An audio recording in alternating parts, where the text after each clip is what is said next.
Hello all. In this video, we are going to discuss about mensuration belonging to class 8 mathematics. Let's discuss about area first. It is the amount of space occupied by an object two-dimensional. In case of below figure, these colored portions show the area for different objects. We can see here a parallelogram and this area is colored green. Next, we'll discuss about perimeter. It is the distance around the boundary of figure. In case of this square, the dashed line shows the perimeter of the square. Now, let's revise the basic area and perimeter formulas for different shapes. In case of rectangle, it has two sides being same length, the other two sides being of different length than the previous ones. And the angle between any two sides is 90 degrees. So its area is equals to length into breadth. Perimeter is 2 times length plus breadth. In case of square, all sides are equal and the angle between any two sides is 90 degrees. So its area is side square and perimeter is 4 times the length of the side. Now triangle. Its area is half into base into height and its perimeter is sum of its sides. Parallelogram. We know in parallelogram two opposite sides are of same length and other two opposite sides are of different length. The angle between them is not equals to 90 degrees. So its area is equals to base into height and perimeter is 2 times the sum of its adjacent sides. Circle, area is pi r square and perimeter is 2 pi r, where r is the radius of the circle. Now let's know about trapezium. In trapezium, two sides are parallel and other two need not be parallel, because if they become parallel, it's called a parallelogram. The two parallel sides are named as A and B, like the lengths of the two parallel sides are A and B, and let the distance between the be h as shown in this figure. Then the area of trapezium is given by h into a plus b by 2. Now let's discuss about any general quadrilateral. Quadrilateral, a four-sided polygon. So to find the area of a quadrilateral, we divide the quadrilate into number of triangles. For example, consider this quadrilateral ABCD with we join A and C. Now we draw perpendiculars from B to AC, similarly from D to AC.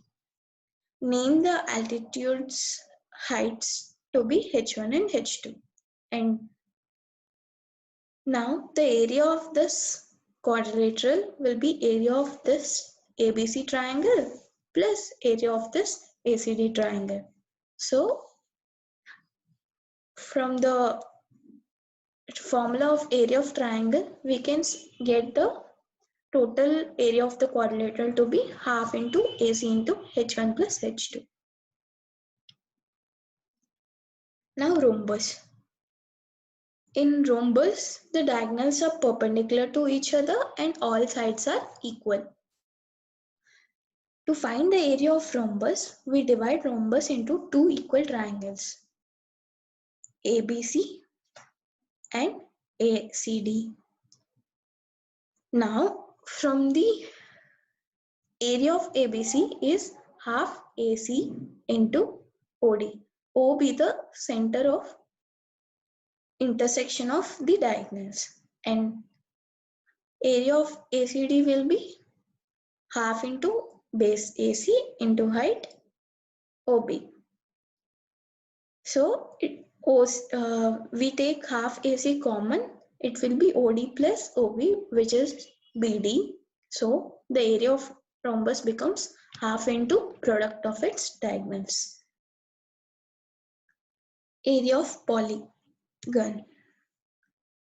Now we try to divide the polygon into possible number of triangles, quadrilaterals, trapeziums, rhombus, etc. Like the motive is to divide the polygon into some known shapes such that we can find the area of them.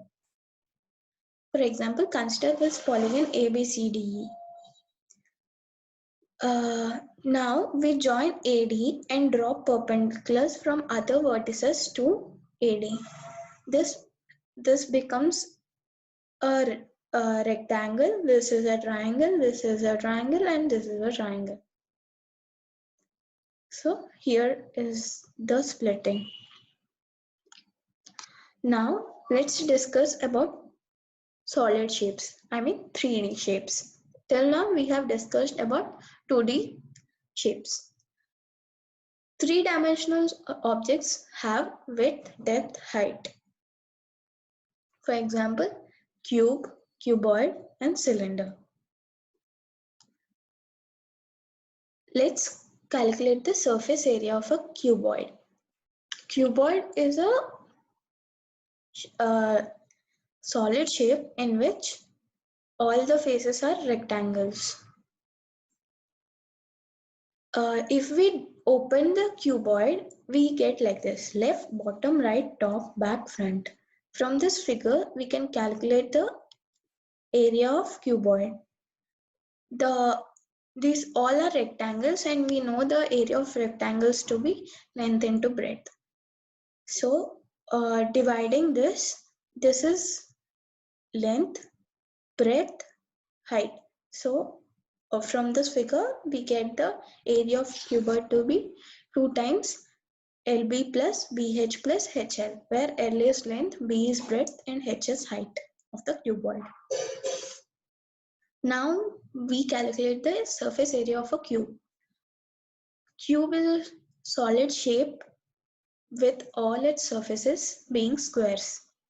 So every side is equal, and area of square, as we know, is a square. So there are 6 faces in total. So the area of cube becomes 6a square.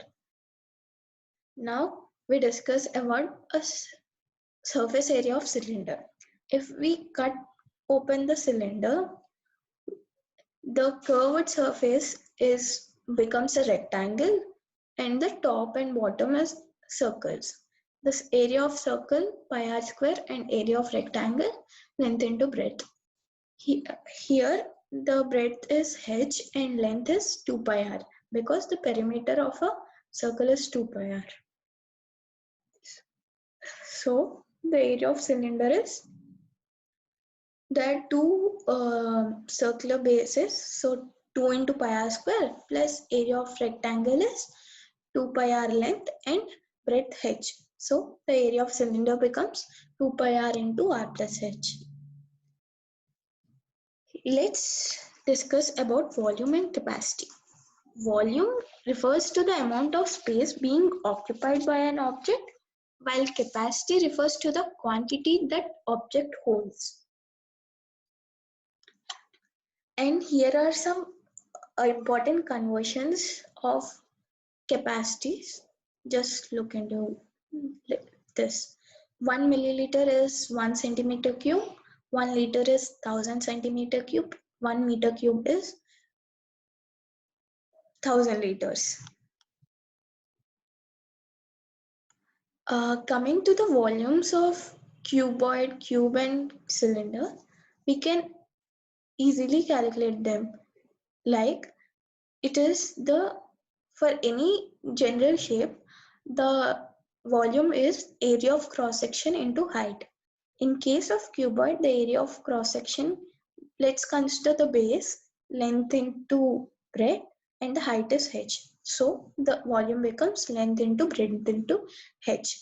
In case of cube, the base will be a square and its area is a square and height is a. So it becomes a cube.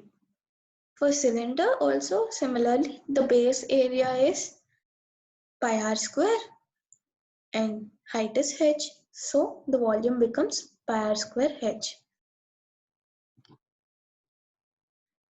Now let's end this video. We'll discuss about problem solving in the upcoming videos. Thank you.